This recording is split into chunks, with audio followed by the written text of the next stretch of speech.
I've arrived at the British Museum and I'm going to see China's hidden century. So I'm looking forward to seeing what's hidden here.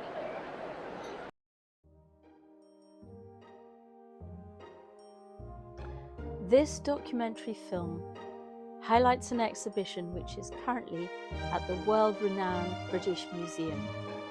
We hope to promote an understanding of Chinese culture and civilization. For my students who are studying Chinese language and culture, I hope that this journey will give you a new passion for this subject. If you enjoy this type of video, please like and subscribe to the YouTube channel.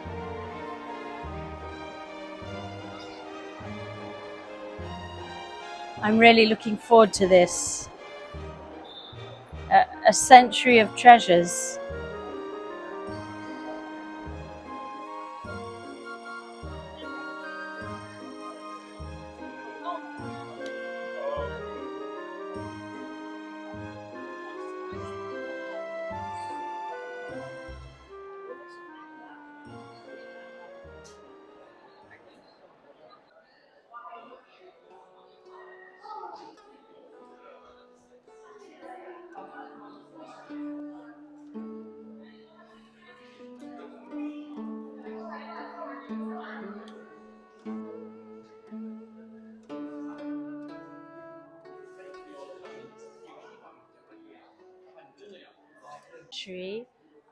Has an incredible collection, and we can see that it's been lent from 30 different people from life globally, and then of course the cultural creativity of the 19th century in China.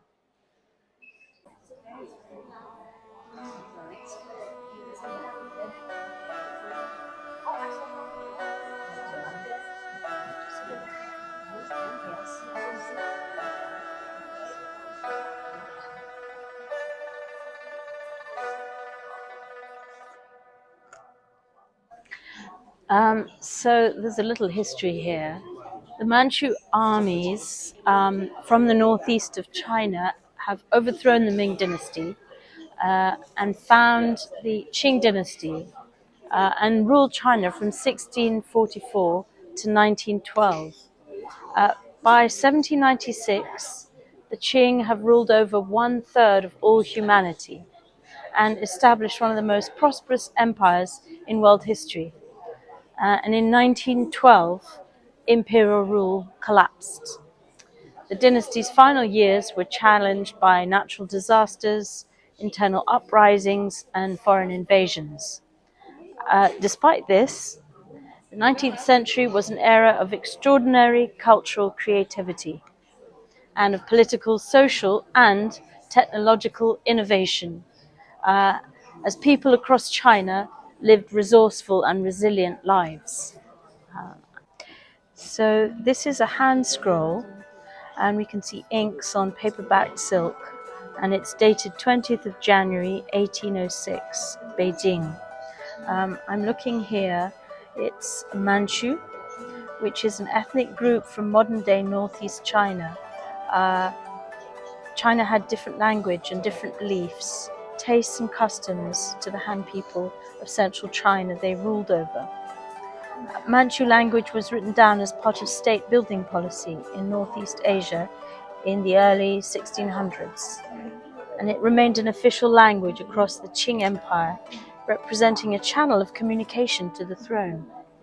In this Manchu and Chinese patent, the Jiaqing Emperor records titles awarded posthumously.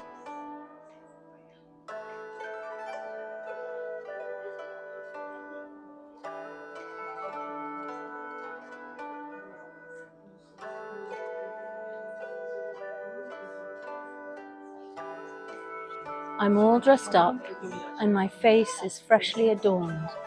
I can only bewail the fate that forbids me to roam. Great poise in her stature and ornate headdress with flowers and leaves.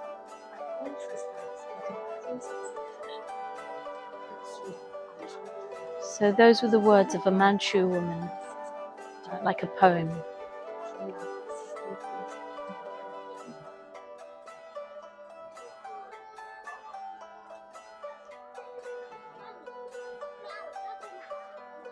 This is the court. The Qing emperors claimed universal power over all things spiritual and temporal. 6 emperors ruled in succession between 1796 and 1912 from imperial palaces in Beijing and from Rehe in Chengde, northeast of the capital. 3 adults were followed by 3 children, whose reigns were dominated by Empress Dowager Cixi as regent. Representations of people at court changed dramatically with the advent of photography. While still ethnically distinct, the Manchu imperial family increasingly adopted Han Chinese culture. As well as state religion, courtiers held their own varied beliefs. Palace fashion saw creative innovations in dress and furnishings. New forms of entertainment engaged the court, including Peking opera and contemporary dance.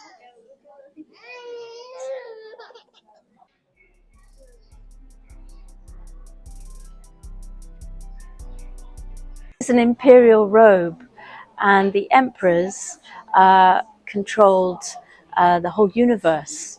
So to begin with, we can see that there are it's a full-length garment, and it's decorated with 9 golden dragons.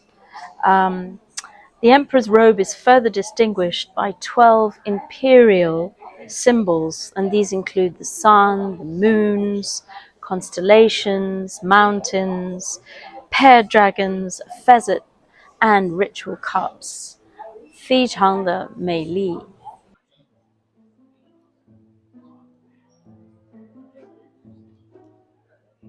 Court women were given jewelry for special occasions such as marriage and birthdays. However, those ornaments still belong to the imperial family.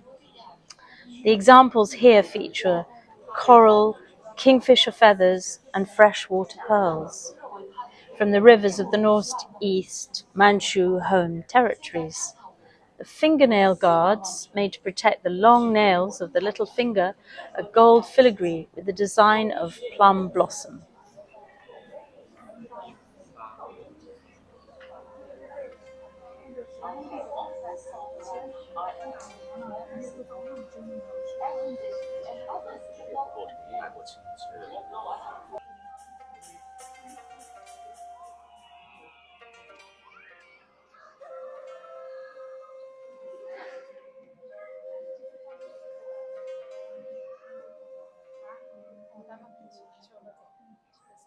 Photography became popular in the imperial family, and Cixi would have been photographed as an Peking opera performer, or perhaps a goddess, or another imposing figure.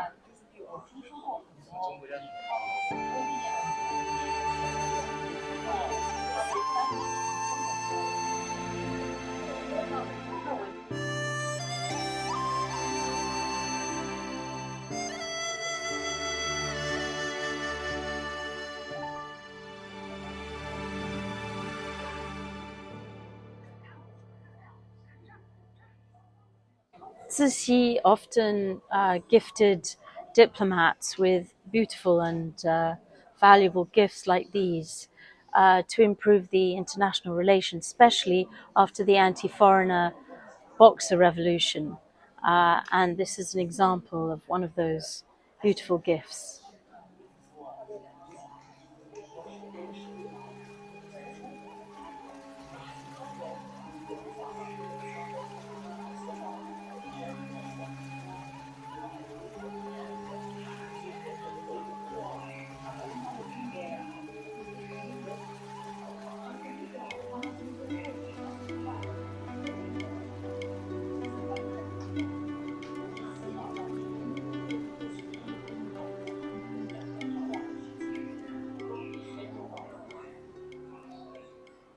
cloisonné was often offered as a gift by the emperor to foreign figures. And these two were offered by the last emperor Puyi to King George V of England in 1911.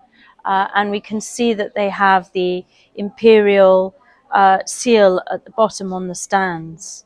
And there's a phoenix and a dragon representing the male and female.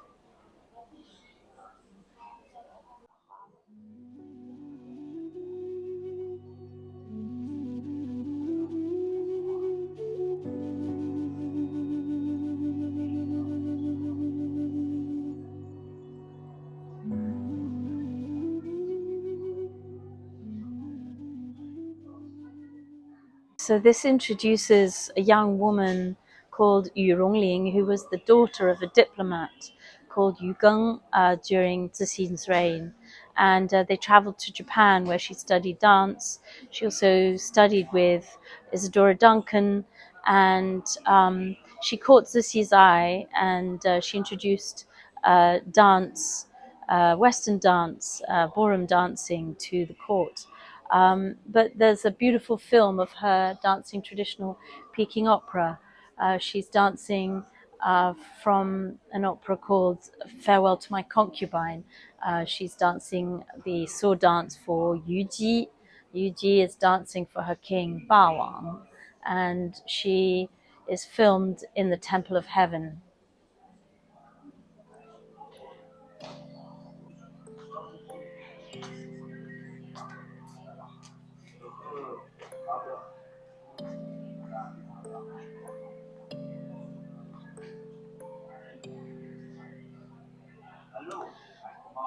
Foreign and domestic wars raged across Qing China throughout the 1800s. Civil conflicts, including the White Lotus insurrection, Xinjiang Wars, and Taiping Civil War, caused the death of millions. International imperialism provoked the Opium Wars, Sino-French War, Sino-Japanese War, and the Boxer War. During that time, there was fierce competition for work and resources, and it drove unrest among the educated and the poor. As a result of warfare in their own home regions, people migrated to safer cities and to the borderlands in search of food and work. A combination of army mutinies and civil uprisings eventually ended the imperial era in 1912.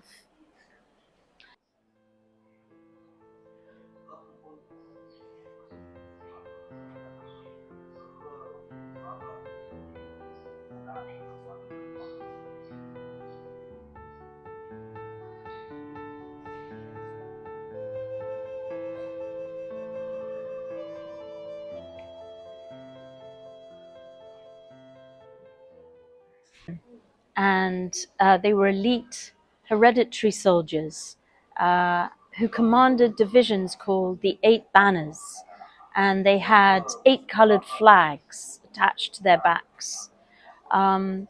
They were Manchus, Mongols, and some Chinese, whose ancestors fought against the Ming Dynasty in 1644. The voice of a bannerman, probably in Manchu language, and his silk robes were not meant to measure, and he's got a white silver headdress.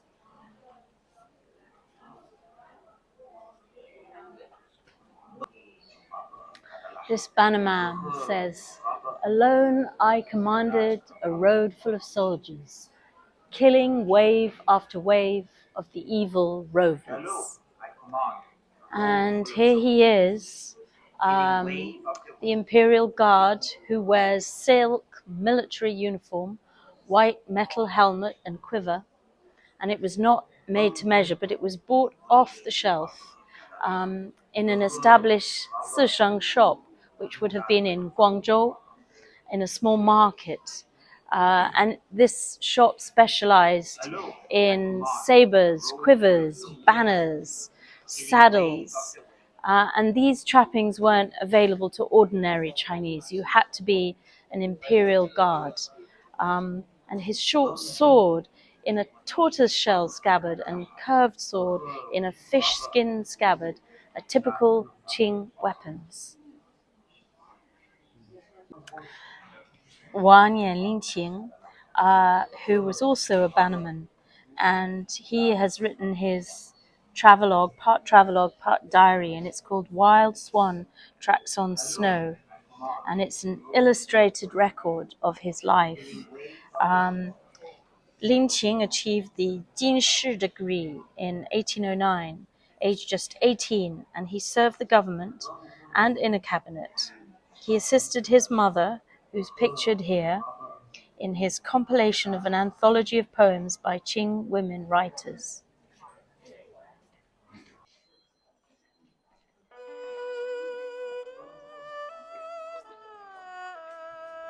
So this is a soldier from the Qing Dynasty, and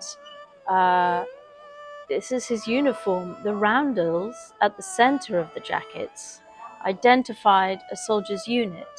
The white and red jacket was worn by a soldier of the Huai army from Anhui in eastern China. The red and black jacket is of a soldier from the border defense troops. Such jackets were worn over an undershirt and with loose black cotton trousers. Infantry often wore rattan hats and carried shields and guns.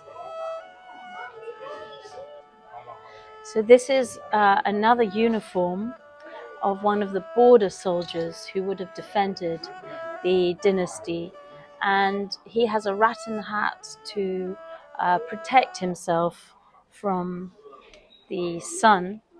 The triangle banner with the silver dragon and a flame red border was attached to a long pole and held aloft in battle as a rallying point for troops loyal to the Qing government.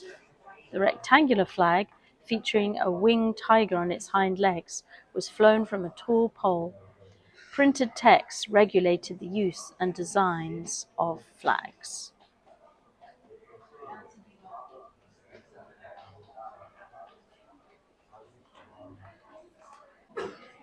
At this point, we're at the Second Opium War, which was 1856 to 1860. Britain began the Second Opium War to force China to legalize the opium trade and to secure profits. The 1858 Treaty of Tianjin opened 11 further ports to Western trade. In 1859, the Qing military defeated an Anglo-French fleet sent to Beijing to ratify the treaty. In 1860, more Anglo-French forces marched on Beijing. They looted the summer palace home to the emperor. Prince Gong, the emperor's brother, signed the Convention of Beijing, bringing the war to an end. Reformers subsequently began to strengthen and modernize Qing rule.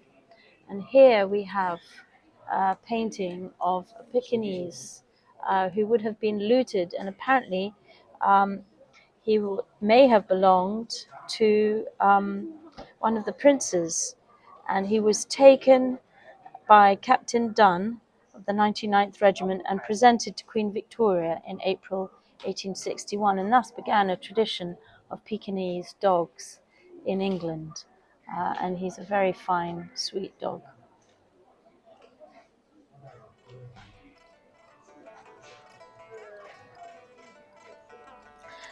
The Taiping Civil War, which was from 1851 to 1864.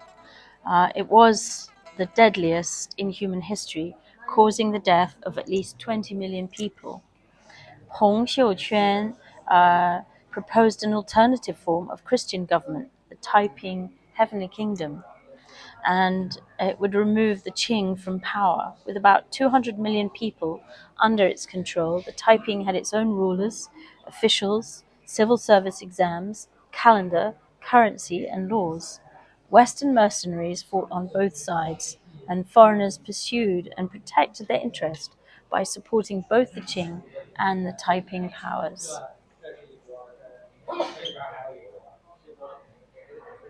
It was a grassroots movement to do away with the Qing and to bring a new Christian empire to China.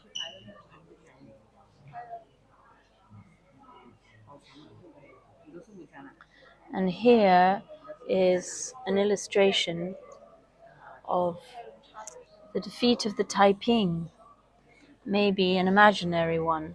The Taiping made Nanjing their capital in 1853, fortifying the former Ming capital with an outer wall. They destroyed the city's porcelain pagoda. And here the city of Nanjing is shown under siege by the Qing troops led by Commander Xiangrong. However, it is a fantasy victory as Xiang's army was defeated in 1856 and the Taiping remained a threat to the Qing until 1864.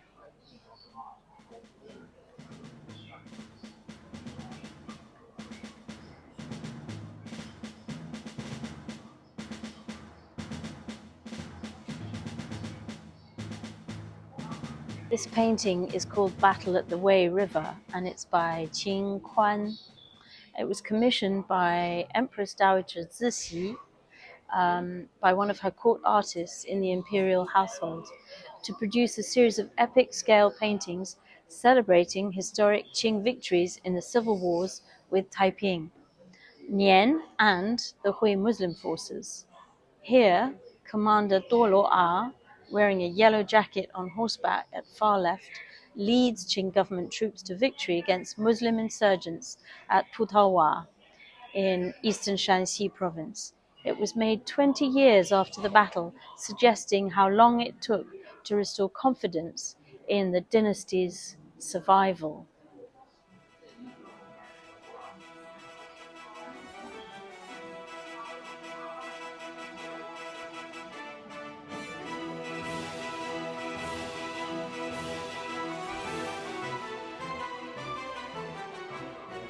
Artists.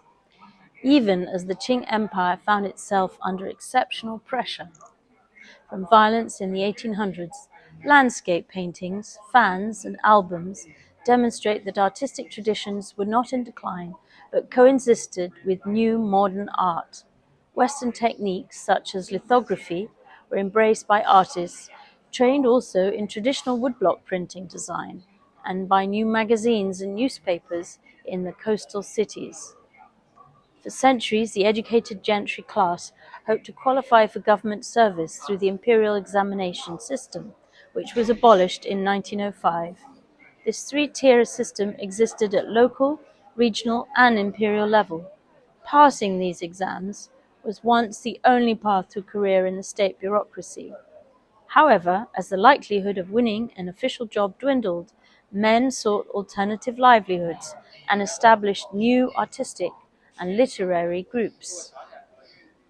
This is called Bronze, Gui with Three Friends of Winter, and it's by an artist called Xu Gu.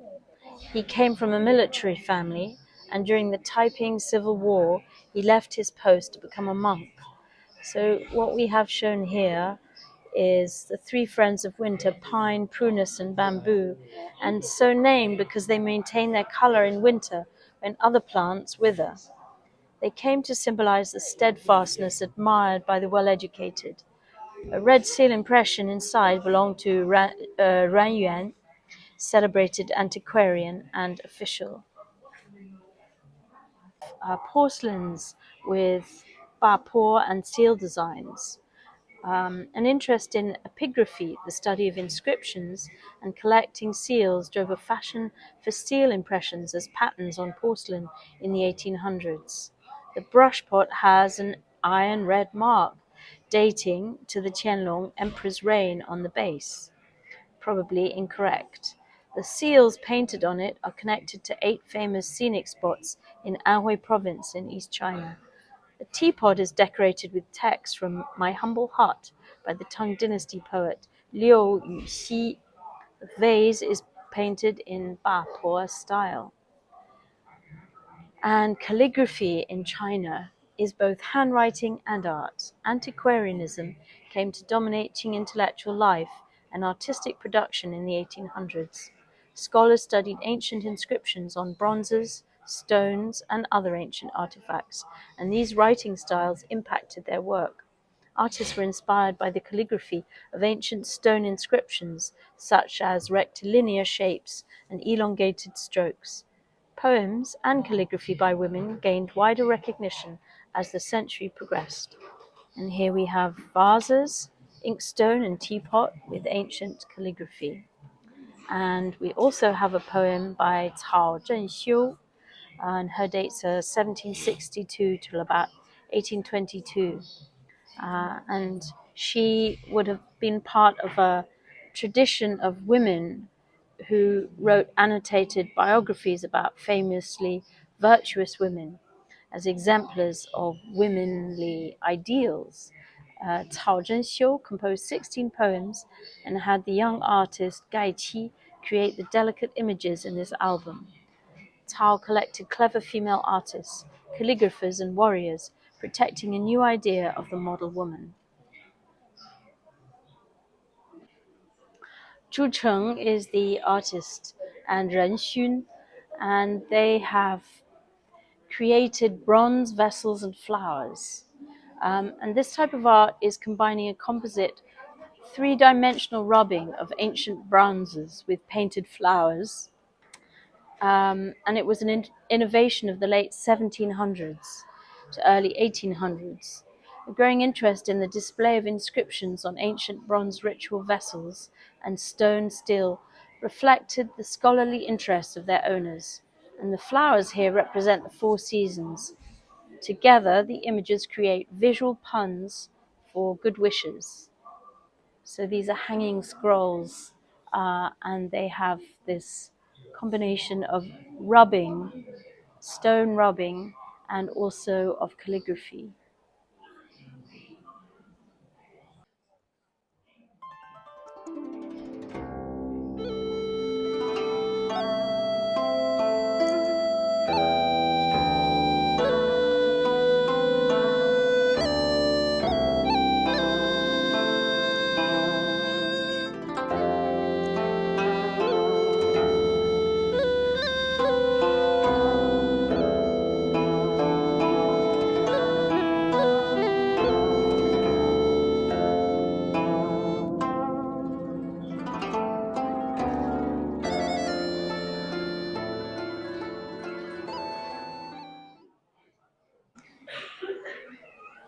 So, everyday life. By the 1850s, China's population reached a staggering 450 million. Some 90% of people lived a basic life, negotiating the devastation caused by conflicts and natural disasters. Average life expectancy was just 40 years old. Despite these struggles, cities rapidly developed as displaced yet resilient people migrated for safety, work, and food. A growing body of entrepreneurs developed businesses using new technologies and materials, some even taking over state roles. Handicrafts were industrialized and further commercialized. Wealthy people's homes and fashion reflected these political, cultural, technological, and environmental changes, which included interactions with foreign communities. A cook's jacket and trousers. Millions of people wore cotton clothing like the simple working person's jacket and trousers in 19th century China. But such everyday garments are rarely preserved. Cotton could be grown or acquired in a raw form and homespun into fabric mostly by women, purchased as finished cloth or bought as ready-made garments. In the 1870s, machine-made cotton, recognizable for its very regular weave, became available for domestic suppliers in Shanghai and Tianjin, or was imported. It soon sold out handmade cloth.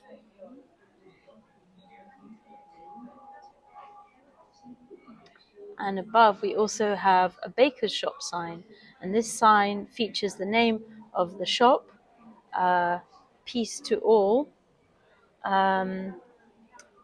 Pinghe. This oil painting is by an unknown artist, and oil painting became popular in the 1500s when the Jesuit painters introduced it. So the simple background and limited props here are reminiscent of portrait photography introduced into China after 1840s. The woman's robe is edged with imported black lace and the fan is made from feathers.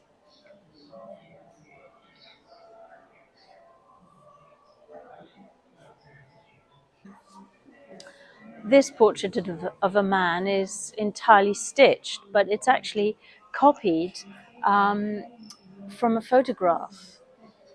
During the 1870s, sitting for photographic portraits was a preserve of the rich. But by the close of the Qing Dynasty in 1912, more of the population could afford to be recorded in this way.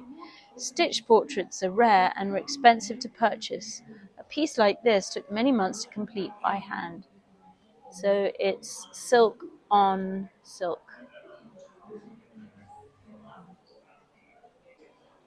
This is a carved portrait. And they were often figures of gods and goddesses and have a long tradition in China. But three-dimensional sculptures of people are much rarer. This example was made by Chen Tingrong from Yanguan, modern-day Zhejiang province in eastern China. With a shaved forehead and a long plait, the figure is depicted wearing a traditional scholar's robe and is accompanied by a pile of books. And he's probably sitting outside his home and reading some poetry.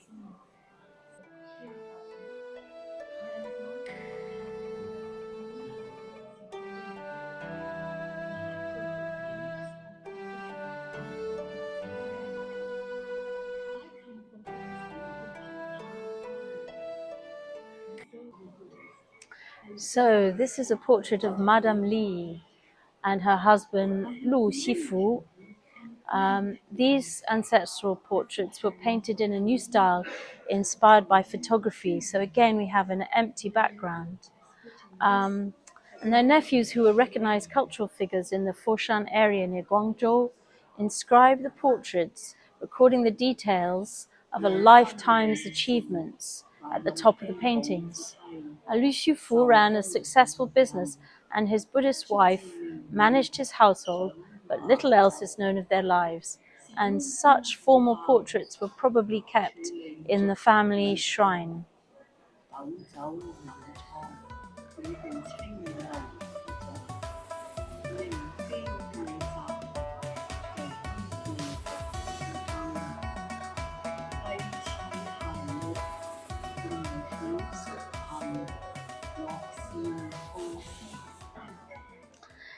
So this is a child's hat in the form of a fish dragon.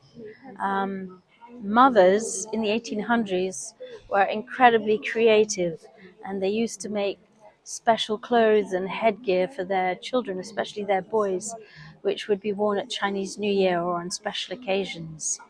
And the embellished caps were worn on these auspicious occasions, and they were embroidered and appliqued with extraordinary imagery, like this dragon with horns, fish scales, whiskers, and bulging eyes, sewn with a long tail at the back.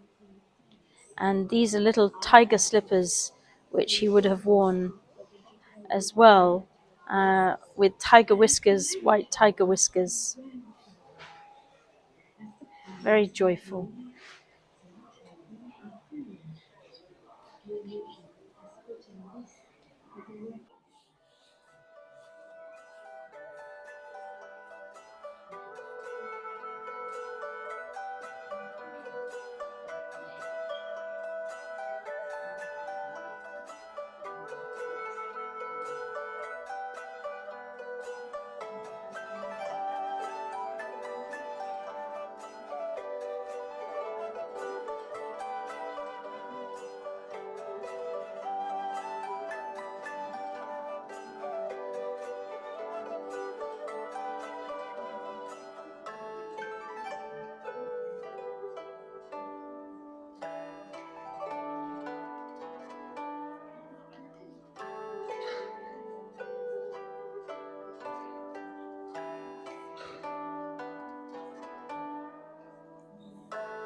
This is winter wear. We can see it because of the nice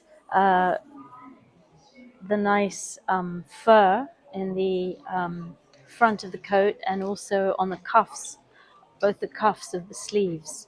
Winter temperatures in northern China fall well below freezing point, and clothing was usually layered to protect against the cold.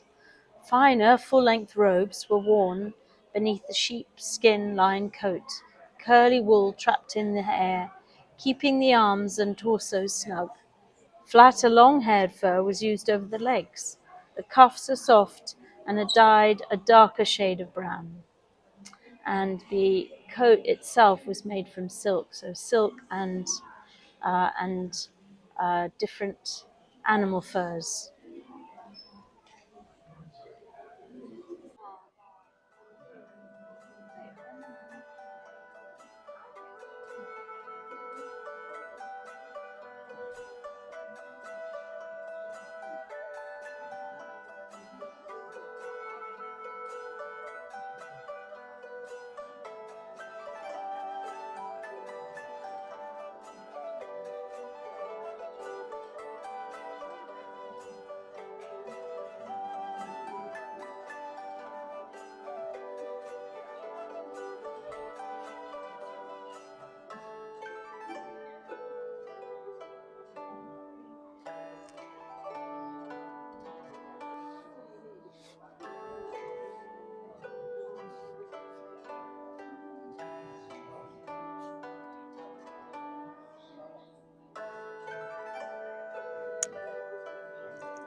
So these are women's jackets, sleeveless jackets, and they are Manchu jackets that are perhaps taking some of the Han fashion. And over here we have a hood with embroidery of dragons and a child's bib. This is the one with the little yellow silk, and at the very top a child's jacket with a tiger embroidered onto it.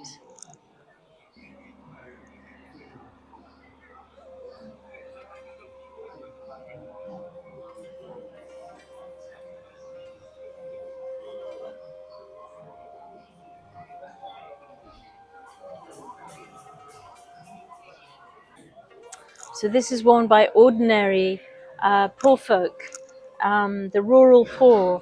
And the rapid population growth put enormous pressure on the land, leading to environmental disasters, land shortages, and rural poverty.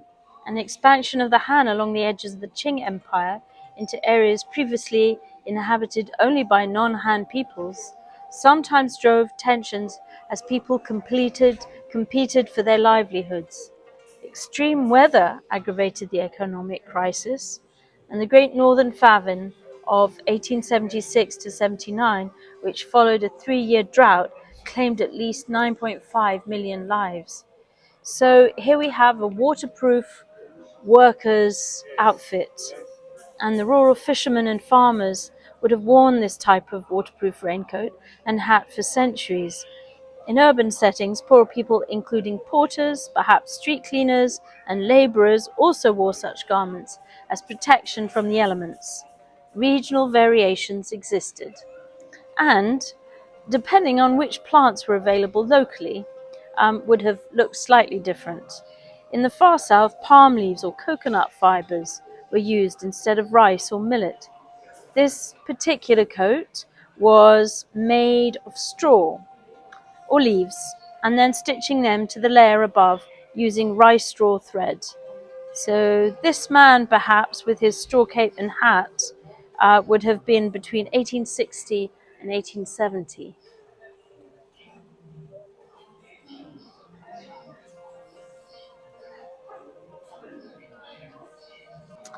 So these were modern fashions in the 1800s. So imported chemical dyes facilitating a new bright color palette led to remarkable changes in fashion. Influenced by Western clothing, tighter fitting garments with more defined silhouettes became popular among Qing women. Some items that were purely Manchu or previously restricted to court settings began to be worn more widely. New fabrics, such as wool, were imported from Europe. Foreign motifs, including steamships, were appropriated from European objects. These probably are examples of clothing for special occasions. And typical of late Qing fashion for Han women, these side-fastening jackets in eye-catching colors are embroidered with roundels showing figures from popular novels and operas, and trimmed with contrasting sleeve bands. The wrap-around skirts comprise a series of embroidered silk panels and narrow pleated side panels. Leggings, in contrast, colors covered the leg from thigh to calf. Hoods provided another opportunity to showcase the wearer's embroidery skills. Such garments were not for everyday use, but reserved for special occasions. And here we have the tiny embroidered shoes which would have been worn by these ladies, and of course came back to the practice of foot binding. So tiny shoes for tiny feet. So here we have an example of men's fashion. Men's clothing was generally made in a more subdued color palette than women's, although some men did wear bright hues. Worn by middle-class man or official, this robe has brass side fastenings. The circle designs are created from voided velvet, woven with areas of pile-free ground and areas of raised pile that are soft to the touch. The black velvet winter hat has a blue glass hat button and is worn with black boots.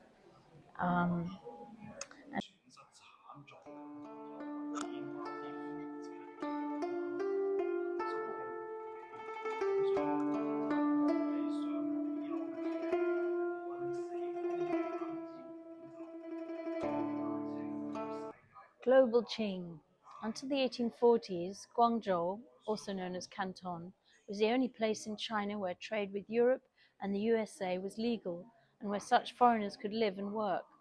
The signing of the Treaty of Nanjing followed the end of the First Opium War in 1842, and it led to more ports being forcibly opened to foreign trade, called treaty ports.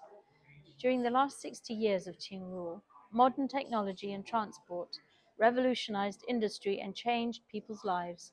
Inventions such as electricity and the new postal system transformed the way people worked and communicated. Printed media and translations of foreign books provided a two-way window onto the world through travel, industry, and education.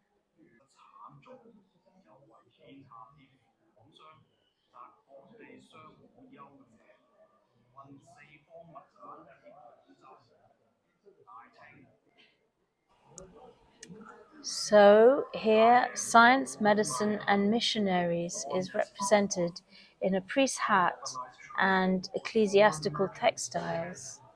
I think we can see the chalice to the right, the priest's robes in front of us, and to the left a cover for the uh, for the for the communion, and the bread.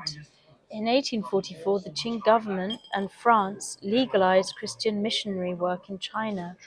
So missionaries offered famine relief, medicine, and education, but could also interfere with local society in self-interested ways, such as intervening in court cases.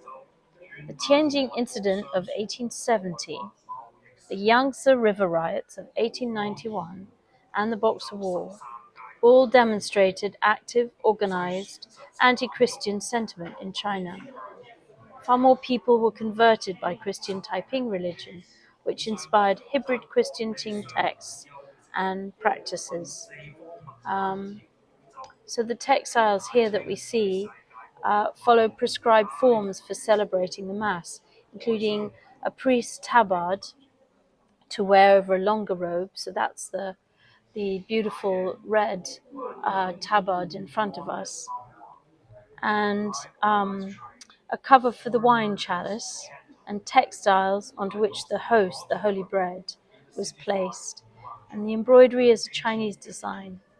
In Guangzhou and Macau, where this set was made, they were the first places that missionaries could live and preach in China. And so we've got 1800 to 1900 Macau, and these would have been embroidered just like the clothes worn by the Han women that we saw earlier on.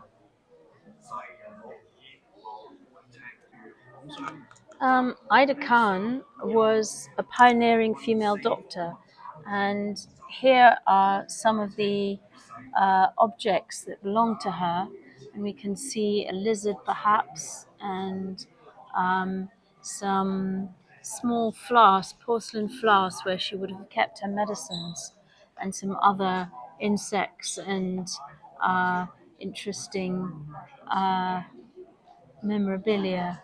And she studied in the USA and in England, and she returned to China in 1896, and she was hailed as a modern woman.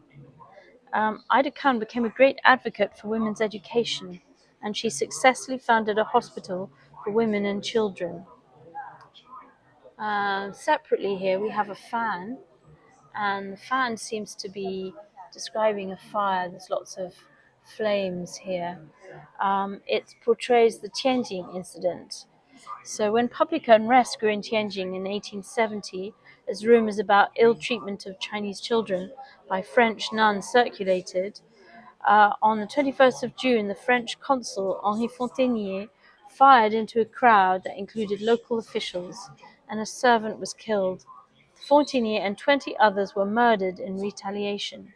Western powers demanded that 16 Chinese people face execution for the crime.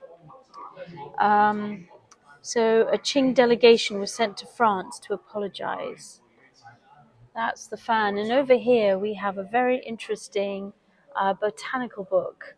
And we're looking at devil's tongue from poisonous plants, and a text on the left explaining its medicinal value.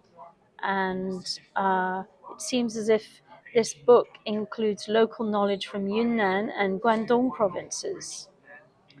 And the other name for this devil's tongue is konjac, voodoo lily, or snake palm. So very interesting. You can see from the designs why it might be called those names. This is a poster for a Shandong line train.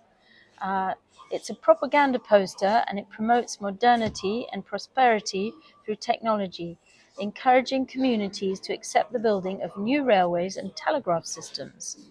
It's captured new print of the Shandong Railway Line's Wei County Railway Station. It also advertises other markers of modernity, including women with rifles, a man looking through a telescope, and new telegraph poles. And it is made in ink and colors on paper, and it's dated 1905, Shandong. These are fine textiles, and probably imported by the East India Company from China.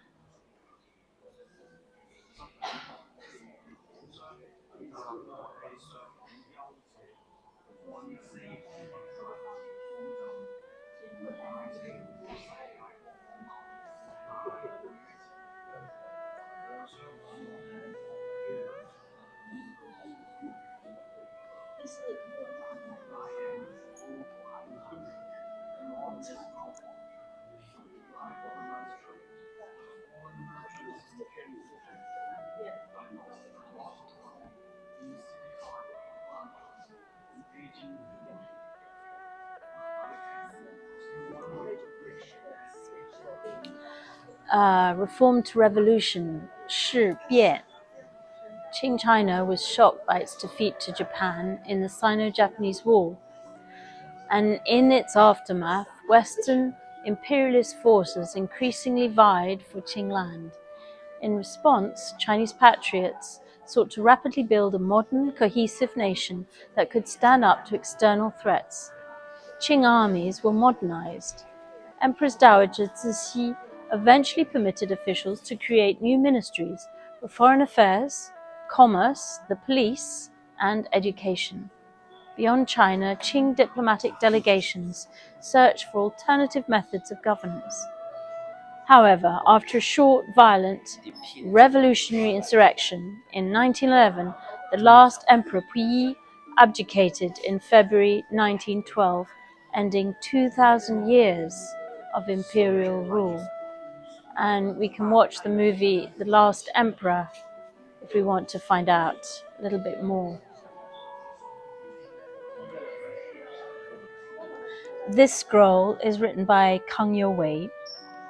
The failed 100 Days Reform movement of 1898 attempted to radically modernize China, but was opposed by conservatives at court. In 1904, Cixi pardoned all involved except the reforming intellectuals, Kang Youwei and Liang Qichao. Kang became one of China's first world travelers, only returning home in 1913.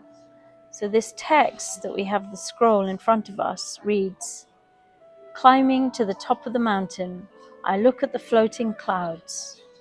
Wind cannot shake me, rain cannot disgrace me. My heart is comfortable, at peace. I have no worries or guilt."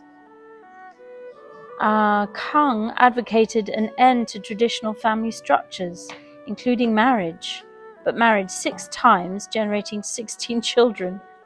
Here, there's a small caption, "In celebration for Kang Youwei's 60th birthday by Xu Beihong." Kang is surrounded by his family, including his 3rd wife, Chinese-American Lily Hall, He Zhanli. And we also have an official's hat on a stand, which would have been for Qing officials. The conical Liang Mao was formal summer attire, and this one has a chin strap and a red silk tassel. Peacock plumes awarded for commendable service could be attached. A finial of coloured glass or semi-precious stones indicated rank. The porcelain stand is painted in pale colours, characteristic of the 1850s to 1900s. Its shape is innovative, and it's made from rattan, bamboo, reed, straw, grass, silk, porcelain, and enamels. This scroll is an education reform. Intellectuals search for new forms of governance after the 1895 defeat by Japan. They wanted to overhaul the old education system, which focused on knowledge of Confucian philosophy.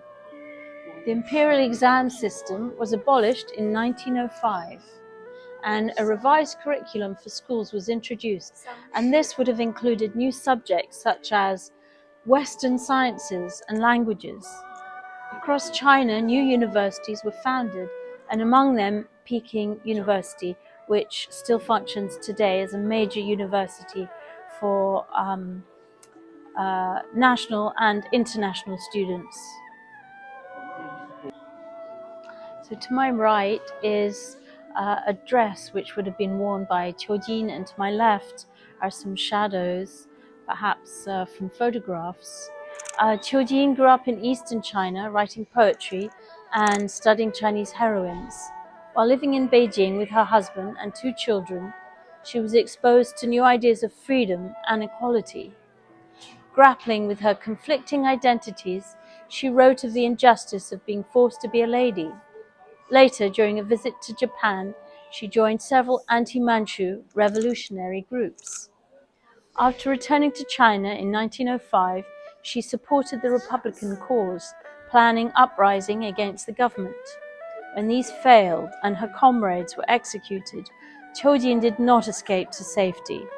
She was executed by beheading, aged only 31. Her brutal death became a pivotal event, galvanizing support for Republican revolutionaries. And the Qing Empire was overthrown in 1911, and Qiujin was celebrated as one of the most famous martyrs of the revolution.